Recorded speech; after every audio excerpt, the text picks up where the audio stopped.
Puffs റെഡിയാക്കിയിട്ട് എടുക്കാൻ വേണ്ടിയിട്ട് ഓവനൊന്നും ഇല്ലാണ്ട് ആണ് നമ്മൾ ഈ പപ്സ് റെഡിയാക്കിയിട്ട് എടുക്കാൻ വേണ്ടിയിട്ട് പോകുന്നത്. ഇത് ഉണ്ടാക്കാൻ വേണ്ടിയിട്ട് ഗോതമ്പ് പൊടിയും പിന്നെ റവയും കൂടിയും ചേർത്തിട്ടാണ് ഇത് റെഡിയാക്കിയിട്ട് എടുക്കുന്നത്. പിന്നെ നിങ്ങളെല്ലാവരും സുഖമായിട്ടിരിക്കുന്നു വിചാരിക്കുന്നു. ഇവിടെ ഞങ്ങളെല്ലാവരും സുഖമായിട്ടിരിക്കുന്നു. ഇവിടെ എല്ലാവരും പഴയതുപോലെ തന്നെയാണ്, കടകളൊക്കെ തുറക്കുന്നുണ്ട്. പിന്നെ ഇവിടെ കുട്ടികൾക്ക് ഇന്ന് തുടങ്ങിയിട്ട് സ്കൂളില്ല. നമ്മുടെ നാട്ടിലായിരുന്നാലും കുട്ടികളുടെ സ്കൂളൊക്കെ നേരത്തെ തന്നെ ക്ലോസ് ചെയ്തല്ലോ. പിന്നെ നിങ്ങൾ പപ്സ് റെഡിയാക്കിയിട്ട് നോക്കാം. ഇതിലേക്ക് നമ്മൾ ചേർക്കുന്ന എല്ലാ സാധനങ്ങളും എപ്പോഴും നമ്മുടെ വീട്ടിൽ തന്നെ ഉണ്ടാവുന്നത് തന്നെയാണ്. അപ്പോൾ കുട്ടികൾക്കൊക്കെ വെക്കേഷനായിട്ട് ഇരിക്കുകയാണല്ലോ, അപ്പോൾ അമ്മമാരൊക്കെ ട്രൈ ചെയ്ത് നോക്കാം. പിന്നെ ഞാൻ ഇന്നലെ ഒരു വഴുതനങ്ങയും കൊണ്ടുള്ള മെഴുക്കുവരട്ടിയുടെ വീഡിയോ അപ്ലോഡ് ചെയ്തിട്ടുണ്ടായിരുന്നു. അപ്പോൾ നിങ്ങൾക്ക് വഴുതനങ്ങയൊക്കെ കിട്ടാമെന്ന് വെച്ചിട്ടുണ്ടെങ്കിൽ നിങ്ങൾ അതും ട്രൈ ചെയ്ത് നോക്കാൻ വേണ്ടിയിട്ട് മറക്കരുത്. നാട്ടിലേക്ക് ആയിരുന്നാലും ഇപ്പോൾ കുറേ കടകളൊന്നും തുറക്കണില്ല എന്ന് തോന്നല്ലേ, പക്ഷേ ഞങ്ങളുടെ അവിടെ പോച്ചേരിൽ അവിടുത്തെ കടകളൊക്കെ തുറക്കുന്നുണ്ട്. വലിയ വലിയ സൂപ്പർ മാർക്കറ്റ് അങ്ങനത്തെയൊക്കെയാണ് തുറക്കാത്തതെന്ന് തോന്നല്ലേ. പിന്നെ പപ്സും നിങ്ങൾ ട്രൈ ചെയ്ത് നോക്കാം. ട്രൈ ചെയ്ത് നോക്കിയിട്ട് ഫീഡ്ബാക്ക് പറയാൻ വേണ്ടിയിട്ട് മറക്കരുത്. പിന്നെ നിങ്ങളെല്ലാവരും സുഖമായിട്ട് ഇരിക്കുക. ഇവിടെ ഞങ്ങളെല്ലാവരും സുഖമായിട്ടിരിക്കണം. അപ്പോൾ ഇത് നമ്മുടെ പപ്സ് നമുക്ക് റെഡിയാക്കിയിട്ട് എടുക്കാം. ഇനി ഇത് റെഡിയാക്കാൻ വേണ്ട സാധനങ്ങൾ എന്തൊക്കെയാണെന്ന് നോക്കാം. അപ്പോൾ ഞാനിവിടെ 1 ഗ്ലാസ് ഗോതമ്പ് പൊടി എടുത്തിട്ടുണ്ട്. അപ്പോൾ നിങ്ങൾ എടുക്കണ ആ സെയിം ഗ്ലാസ്സിൽ തന്നെ 1/2 ഗ്ലാസ് റവ എടുക്കണം. ഞാനിവിടെ വറുക്കാത്ത റവയാണ് എടുത്തേക്കുന്നത്. ഇത് രണ്ടെണ്ണം നമുക്ക് ഇതിലേക്ക് വേണ്ടത്. പിന്നെ 4 ടേബിൾ സ്പൂൺ ഓയിലും ചേർക്കണം. ഓയിൽ അത്രയ്ക്ക് തന്നെ ചേർക്കണം കേട്ടോ, എന്നാലേ നമ്മുടെ പപ്സ് റെഡി ആയിട്ട് വന്നു കഴിയുമ്പോൾ നല്ല ക്രിസ്പി ആയിട്ട് ഇരിക്കുള്ളൂ. അത് ഓയിൽ നമുക്ക് ഏത് ടൈപ്പ് ഓയിലായിരുന്നാലും കുഴപ്പമില്ല. പിന്നെ ഇതിലേക്ക് നമുക്ക് ആവശ്യത്തിന് ഉപ്പും വേണം. പിന്നെ ഇത് നമ്മൾ കുഴച്ചിട്ട് എടുക്കുമ്പോൾ ഇളം ചൂടുള്ള വെള്ളത്തിൽ വേണം കുഴച്ചിട്ട് എടുക്കാൻ വേണ്ടിയിട്ട്. അപ്പോൾ അതിന് വേണ്ടിയിട്ട് ഒരു ബൗൾ എടുക്കുക. ഇതിലേക്ക് 1 ഗ്ലാസ് ഗോതമ്പ് പൊടി ചേർക്കുക.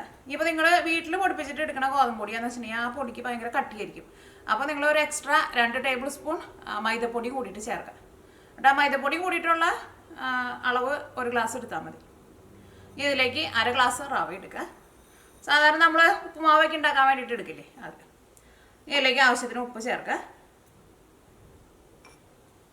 ഉപ്പ് ചേർത്ത് കഴിഞ്ഞിട്ട് നമുക്കിതെല്ലാം കൂടിയിട്ട് ഒന്ന് മിക്സ് ചെയ്യുക. ഇതിലേക്ക് 4 ടേബിൾ സ്പൂൺ ഓയിൽ ചേർക്കുക. അപ്പോൾ ഞാനിവിടെ സൺഫ്ലവർ ഓയിലാണ് ചേർക്കുന്നത്, അല്ലെങ്കിൽ ഇപ്പോൾ വെളിച്ചെണ്ണ ആയിരുന്നാലും കുഴപ്പമില്ല. ഇനിയിപ്പോൾ നിങ്ങൾക്ക് ഓയിലിന് പകരം ബട്ടർ വേണമെന്ന് വെച്ചിട്ടുണ്ടെങ്കിൽ ബട്ടറും ചേർക്കുക.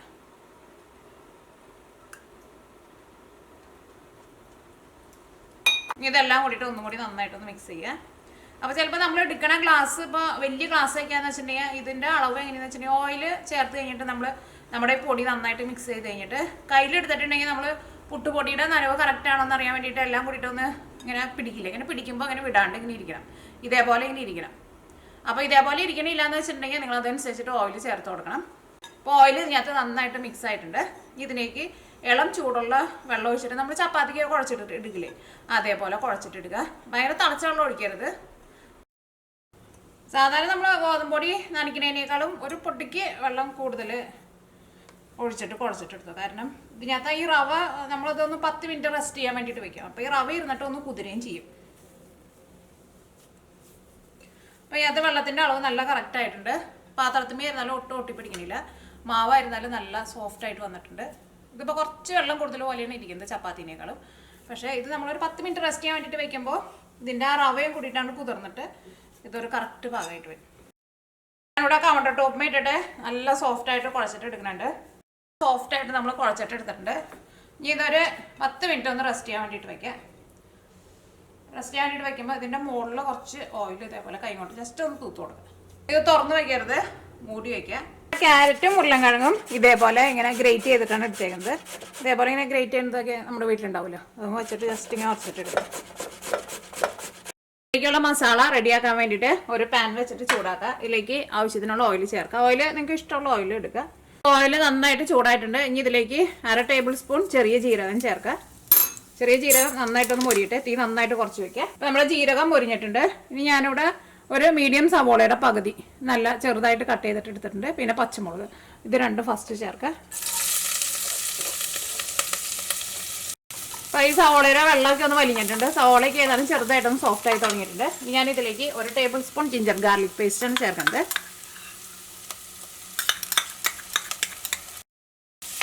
അപ്പോൾ ജിഞ്ചർ ഗാർലിക് പേസ്റ്റും ഇതിനകത്ത് കിടന്നിട്ട് നന്നായിട്ട് മൊരിഞ്ഞിട്ടുണ്ട്. അതിൻ്റെ ആ പച്ച സ്മെല്ലൊക്കെ പോയിട്ടുണ്ട്. ഇനി ഇതിലേക്ക് നമുക്ക് മസാലപ്പൊടികൾ ചേർക്കാം. ഫസ്റ്റ് മഞ്ഞൾപ്പൊടി ചേർക്കാം. മഞ്ഞൾപ്പൊടി ഞാൻ ഇതിലേക്ക് 1/4 ടേബിൾ സ്പൂണാണ് ചേർക്കുന്നത്. ഇനി മഞ്ഞൾപ്പൊടി ഇതിനകത്ത് കിടന്നിട്ട് നന്നായിട്ട് മൊരിയട്ടെ. അപ്പോൾ ഇതിനകത്ത് ഒരു പൊടിക്ക് ഓയിൽ കുറവുണ്ട്, എന്നാൽ മാത്രമേ നമ്മുടെ മസാലപ്പൊടികളും ഒരിഞ്ഞിട്ടുള്ളൂ. ഇനി ഇതിലേക്ക് നമുക്ക് മല്ലിപ്പൊടിയൊക്കെ ചേർക്കണം. ഞാൻ ഇതിലേക്ക് ഇച്ചിരി കൂടി ഓയിൽ ചേർക്കുന്നുണ്ട്. അപ്പോൾ മഞ്ഞൾപ്പൊടി ഇതിനകത്ത് വന്നിട്ട് നന്നായിട്ട് മുരിഞ്ഞിട്ടുണ്ട്. ഇനി ഇതിലേക്ക് നമുക്ക് മല്ലിപ്പൊടി ചേർക്കാം. മല്ലിപ്പൊടി ഞാൻ ഇതിലേക്ക് 1 ടേബിൾ സ്പൂണാണ് ചേർക്കുന്നത്. ഇനി മല്ലിപ്പൊടി ഇതിനകത്ത് കിടന്നിട്ട് നന്നായിട്ട് മുരിയട്ടെ. ഇതിനകത്ത് കിടന്നിട്ട് നന്നായിട്ട് മുരിഞ്ഞിട്ടുണ്ട്. ഇനി ഇതിലേക്ക് മുളക് പൊടി ചേർക്കാം. അപ്പം നമ്മൾ ഇതിലേക്ക് പച്ചമുളക് ചേർത്തിട്ടില്ല. അപ്പോൾ നമ്മുടെ എരിവിനനുസരിച്ചിട്ട് ഇനി മുളക് പൊടി ചേർത്താൽ മതി. മുളക് പൊടി ഞാൻ ഇതിലേക്ക് 1/4 ടേബിൾ സ്പൂണാണ് ചേർക്കുന്നത്. അപ്പോൾ നിങ്ങൾക്ക് നല്ല എരിവ് വേണമെന്ന് വെച്ചിട്ടുണ്ടെങ്കിൽ നിങ്ങളതനുസരിച്ചിട്ട് മുളക് പൊടി കൂടുതൽ ചേർക്കുക. അപ്പോൾ മുളക് പൊടിയും ഇതിനകത്ത് കിടന്നിട്ട് നന്നായിട്ട് മുരിഞ്ഞിട്ടുണ്ട്. ഇനി ഇതിലേക്ക് ഞാനിവിടെ ചേർക്കാൻ വേണ്ടിയിട്ട് കുറച്ച് പച്ചക്കറികളൊക്കെ കട്ട് ചെയ്ത് വെച്ചിട്ടുണ്ട്. അപ്പോൾ ഞാനിവിടെ എടുത്തേക്കുന്നത് കുറച്ച് ക്യാരറ്റ് എടുത്തിട്ടുണ്ട്. അതൊക്കെ ഗ്രേറ്റ് ചെയ്തിട്ടാണ് എടുത്തേക്കുന്നത്. പിന്നെ ക്യാബേജ് ക്യാരറ്റിനേക്കാളും കുറച്ച് കൂടുതൽ എടുത്തിട്ടുണ്ട്. അപ്പോൾ ഇത് രണ്ടും ചേർക്കുക. ഇതിലേക്ക് നിങ്ങൾക്ക് ക്യാപ്സിക്കം വേണമെന്ന് വെച്ചിട്ടുണ്ടെങ്കിൽ ഒരു ചെറിയ കഷ്ണം ക്യാപ്സിക്കോ നല്ല പൊടിയായിട്ട് കട്ട് ചെയ്തിട്ട് ചേർക്കുക. ഇവിടെ ഒരു ഉരുളൻകിഴങ്ങ് പുഴുങ്ങിയെടുത്തേക്കുന്നതാണ്. പുഴുങ്ങിയെടുത്ത് കഴിഞ്ഞപ്പോൾ അതും ഗ്രേറ്റ് ചെയ്തിട്ടാണ് എടുത്തേക്കുന്നത്. അപ്പോൾ നിങ്ങളുടെ അടുത്ത് ഗ്രേറ്റ് ചെയ്യുന്നില്ല എന്ന് വെച്ചിട്ടുണ്ടെങ്കിൽ നിങ്ങൾ നല്ല പൊടിയായിട്ട് കട്ട് ചെയ്തിട്ട് എടുക്കുക. ഇതിലേക്ക് ഞാനിവിടെ ഇത്രയ്ക്ക് ഗരം മസാല ചേർക്കുന്നുണ്ട്. ഇത് കഴിഞ്ഞിട്ട് ഇത് റെഡി ആയി കഴിഞ്ഞിട്ട് നിങ്ങൾക്ക് ടേസ്റ്റ് നോക്കിയിട്ട് ഗരം മസാല വേണമെന്ന് വെച്ചിട്ടുണ്ടെങ്കിൽ ലാസ്റ്റും നിങ്ങളുടെ ടേസ്റ്റിനനുസരിച്ചിട്ട് ഗരം മസാല ചേർത്ത് കൊടുക്കുക. പിന്നെ നിങ്ങളുടെ അടുത്ത് കറിവേപ്പില ഉണ്ടെന്ന് വെച്ചിട്ടുണ്ടെങ്കിൽ കറിവേപ്പിലയും കൂട്ടിയിട്ട് ചേർക്കുക. പിന്നെ മല്ലിയിലയുടെ ടേസ്റ്റ് ഇഷ്ടമെന്ന് വെച്ചിട്ടുണ്ടെങ്കിൽ മല്ലിയിലയും ചേർക്കുക. ഇതെല്ലാം കൂടിയിട്ട് നന്നായിട്ട് മിക്സ് ചെയ്തിട്ട്, ഇപ്പോൾ ക്യാരറ്റ് ആയിരുന്നാലും ക്യാബേജ് ആയിരുന്നാലും ഓൾറെഡി അതിന് അധികം വേവൊന്നും ഇല്ലല്ലോ. പിന്നെ നമ്മൾ ഇങ്ങനെ ഗ്രേറ്റ് ചെയ്ത് എടുത്തേക്കണത് കൊണ്ട് തന്നെ പെട്ടെന്ന് നമുക്ക് റെഡി ആയി കിട്ടും. ഇതിലേക്ക് നമ്മൾ വെള്ളമൊന്നും ഒഴിക്കേണ്ട ആവശ്യമില്ല. ഇതെല്ലാം കൂടിയിട്ട് നല്ല ഡ്രൈ ആയിട്ട് തന്നെ ഇരിക്കുന്നത്. അപ്പോൾ അതുകൊണ്ട് നമ്മളിത് മൂടി വയ്ക്കുമ്പോൾ തീ നന്നായിട്ട് കുറച്ചിട്ട് വേണം മൂടി വയ്ക്കാൻ വേണ്ടിയിട്ട്. ഇനി ഇതിലേക്ക് നമുക്ക് ആവശ്യത്തിന് ഉപ്പ് ചേർക്കാം. ഇതെല്ലാവരും ഇതിനകത്ത് നന്നായിട്ട് മിക്സ് ആയിട്ടുണ്ട്. ഇനി ഞാനിവിടെ തീ നന്നായിട്ട് കുറച്ചിട്ട് ഒരു 10 മിനിറ്റ് മൂടി വയ്ക്കുകയാണ്. ഇടയ്ക്ക് നമുക്കൊന്ന് ഇളക്കിയിട്ട് കൊടുക്കാൻ വേണം. അപ്പോൾ നമ്മുടെ പപ്സിലേക്കുള്ള മസാല റെഡി ആയിട്ടുണ്ട്.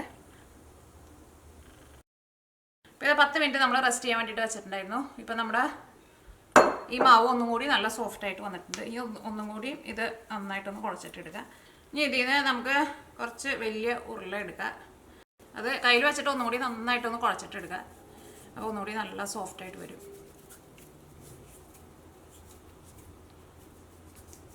ഇനി ഇത് നല്ല കനം കുറച്ചിട്ട് നമുക്ക് പരത്തിയിട്ട് എടുക്കാം.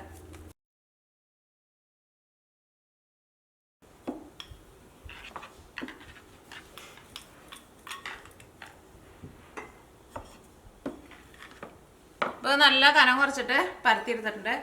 ഇത് നമുക്ക് ഇതേപോലെ ഞാനിവിടെ ഒരു പാത്രം വെച്ചിട്ടാണ് ഇത് കട്ട് ചെയ്യാൻ വേണ്ടിയിട്ട് പോണത്. പൂരിയുടെ അത്രയും വലുപ്പത്തിലല്ല കട്ട് ചെയ്തിട്ട് എടുക്കുന്നത്, കുറച്ച് വലുതായിട്ട് വേണം കട്ട് ചെയ്തിട്ട് എടുക്കാൻ വേണ്ടിയിട്ട്.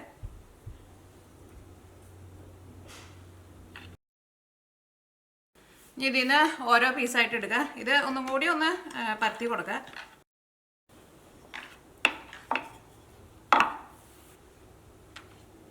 ഇതിൻ്റെ ഈ വീതി കൂടുതലുള്ള ഭാഗം ഉണ്ടല്ലോ, അത് നമുക്ക് ഇതേപോലെ ഇങ്ങനെ വയ്ക്കാം. ഇത് ഒന്നും കൂടിയും നല്ല കനം കുറച്ചിട്ട് നമ്മൾ പരത്തി എടുത്തിട്ടുണ്ട്. ഇനി ഇത് പരത്തി കഴിഞ്ഞ് കഴിയുമ്പോൾ പിന്നെ ഇത് നമ്മൾ എടുത്തിട്ട് ഇനി പൊന്തിക്കുന്നുണ്ട്. പൊന്തിച്ച് കഴിഞ്ഞ് കഴിയുമ്പോൾ പിന്നെ ഇത് ചെറുതായിട്ട് വരും.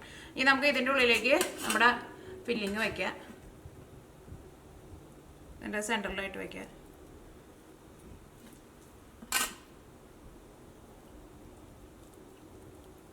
ഇനി നിങ്ങൾക്ക് മുട്ട ഇഷ്ടമുള്ളവർക്ക് വേണമെന്ന് വെച്ചിട്ടുണ്ടെങ്കിൽ ഇതിനകത്ത് ഒരു മുട്ടേനെ ഒരു 4 പീസായിട്ട് കട്ട് ചെയ്തിട്ട് പുഴുങ്ങിയിട്ട് 4 പീസായിട്ട് കട്ട് ചെയ്തിട്ട് ഒരു പീസും കൂടിയിട്ട് ഇതിൻ്റെ മുകളിൽ വെച്ച് കൊടുക്കുക. ഇനി ഇത് നമുക്ക് ഫസ്റ്റ് 2 സൈഡിൽ നിന്നും ഫോൾഡ് ചെയ്യുക. അപ്പോൾ ഫസ്റ്റ് നമുക്ക് ഈ സൈഡിൽ നിന്ന് ഇങ്ങനെ ഫോൾഡ് ചെയ്യുക. പിന്നെ ഫോൾഡ് ചെയ്ത് കഴിഞ്ഞ് കഴിയുമ്പോൾ നമ്മളിവിടെ മൈദ മിക്സ് ചെയ്ത് വെച്ചിട്ടുണ്ടല്ലോ, അത് ഇവിടെ ഇങ്ങനെ മുകളിൽ നന്നായിട്ട് ഇങ്ങനെ തൂത്ത് കൊടുക്കുക.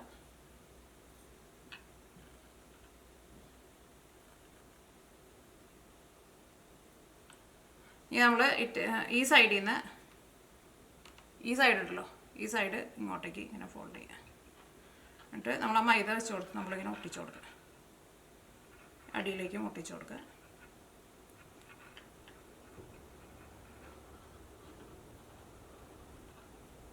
ഇത് നമ്മൾ എന്ത് ചെയ്യണം, ഈ മൈദ ഒട്ടിച്ചേക്കണ വശം നമ്മൾ അടിയിലേക്കായിട്ട് ഇതേപോലെ ഇങ്ങനെ കമത്തി വയ്ക്കുക. എന്നിട്ട് കൈ കൊണ്ട് പതുക്കെ ഒന്ന് അമർത്തി കൊടുക്കുക. ഒന്നും കൂടി ഒന്ന് ഫ്ലാറ്റായിട്ട് വരും. ഇവിടെ ഈ മുകളിലുണ്ടല്ലോ, മുകളിൽ ഇതേപോലെ ഈ മൈദയുടെ പേസ്റ്റ് തേച്ച് കൊടുക്കുക.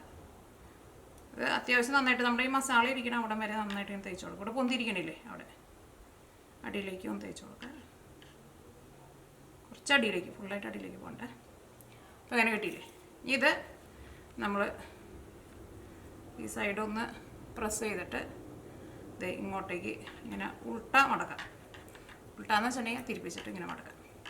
അപ്പോൾ ഇവിടെ നമ്മുടെ ഈ മൈദയുടെ പേസ്റ്റ് നല്ല വീതിയിലുള്ളത് കൊണ്ട് തന്നെ എല്ലാ സൈഡും ഇങ്ങനെ നന്നായിട്ട് ഒട്ടിയിരുന്നോളും. അതേപോലെ തന്നെ ഈ സൈഡും.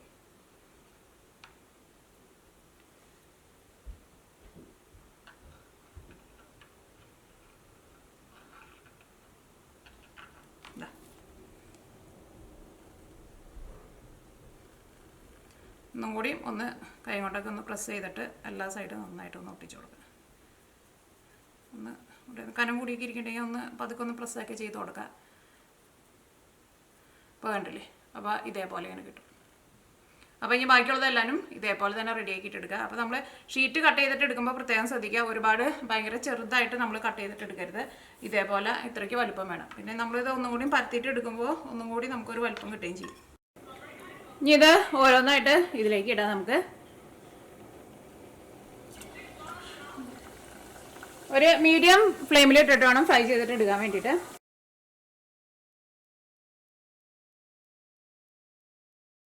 ഇപ്പം നമ്മുടെ പപ്സ് അല്ലാണ്ട് നമ്മൾ ഫ്രൈ ചെയ്തെടുത്തിട്ടുണ്ട്. ഇത് തണുത്ത് കഴിഞ്ഞാൽ നല്ല ക്രിസ്പി ആയിട്ടിരിക്കും. ക്രിസ്പി മാത്രമല്ല നല്ല സോഫ്റ്റ് ആയിട്ട് ഇരിക്കുകയും ചെയ്യും. അപ്പോൾ നിങ്ങൾ ആ പറഞ്ഞേക്കണം അത്രയ്ക്ക് തന്നെ ഓയിലൊക്കെ ചേർത്തിട്ട് വേണം ഇത് മിക്സ് ചെയ്തിട്ട് എടുക്കാൻ വേണ്ടിയിട്ട്. എന്നാൽ മാത്രം ഇത് നല്ല ക്രിസ്പി, നല്ല എന്താ പറയുക, നല്ല മുരിഞ്ഞ പോലെ ഇരിക്കുള്ളൂ. ഇപ്പോൾ ഇത് നന്നായിട്ട് ഇരുന്നിട്ട് ഇതിപ്പോൾ ചൂടാറിയിട്ടുണ്ട് കേട്ടോ.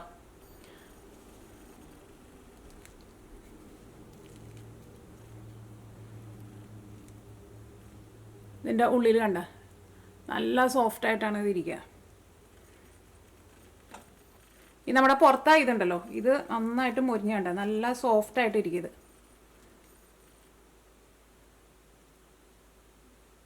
അപ്പോൾ നിങ്ങളെല്ലാവരും ട്രൈ ചെയ്ത് നോക്കാം. പിന്നെ ഇത് പരത്തിയിട്ട് എടുക്കുമ്പോഴായിരുന്നാലും ഭയങ്കര കനത്തിൽ പരത്തരുത്, നല്ല കനം കുറച്ചിട്ട് വേണം പരത്താൻ വേണ്ടിയിട്ട്. പിന്നെ നമ്മൾ ഓയിലിട്ടിട്ട് ഫ്രൈ ചെയ്തിട്ട് എടുക്കുമ്പോൾ തീ ഒരുപാട് കൂട്ടി വെച്ചിട്ട് ഫ്രൈ ചെയ്തിട്ട് എടുക്കരുത്.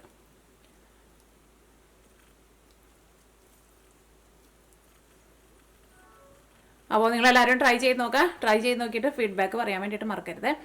അപ്പോൾ ഇനി നമുക്ക് നാളെ വേറൊരു പുതിയ റെസിപ്പി ആയിട്ട് വരാം.